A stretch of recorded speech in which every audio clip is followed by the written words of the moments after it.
Greetings everybody, let's look at Pythagoras theorem, a quick geometric proof of this important theorem.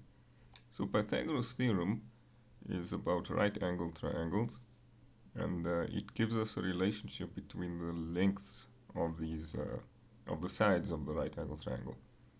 So the hypotenuse, which is the side of the triangle that's opposite the right angle, in this diagram it is labeled with Z or Z.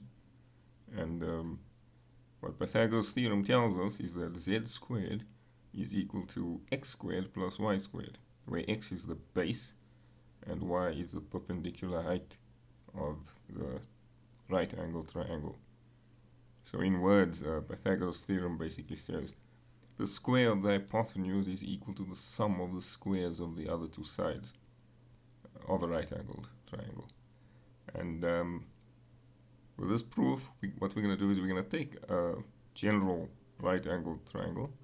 We'll once again label the base length as x, the perpendicular height as y, and the hypotenuse as z. And what we'll do is we're going to make 4 identical copies of that particular triangle. And then we're going to take each one of them, well, 3 of the 4, and rotate it counterclockwise 90 degrees.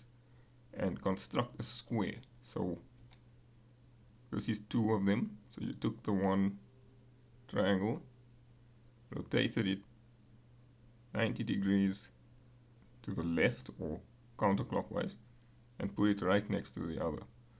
And then if we do that again, now we've got 3 triangles, and if we do it a 4th time, we've got 4 triangles. So what we've done is we've constructed a square with 4 of those triangles.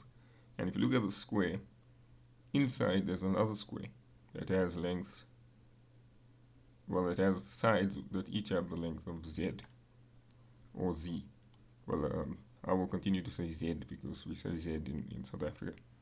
And if we look at this big square now, you'll see here that the sides of this big square is equal to x plus y, because it's the lengths of the triangles as they lie side by side. So now what we want to do is we want to calculate the area of this big square. Now the way we'll go about this is, let's first start with the area of the square inside. So the area of a square is simply the length times the length. So in this case it's z times z, so it's z squared. And then to get the rest of the area, we must now get the areas of each triangle. So the area of a triangle is a half times the base times the perpendicular height. So in this case it will be a half times x times y. But there are 4 of these triangles.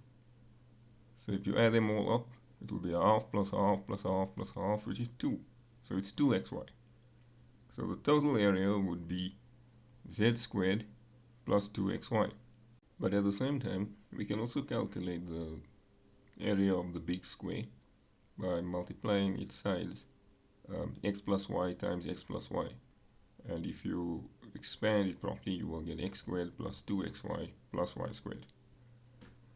So those are 2 different expressions for the same area. And if we equate them, you'll see that we have 2x plus y on both sides. So that will cancel out. And we're left with x squared plus y squared is equal to z squared.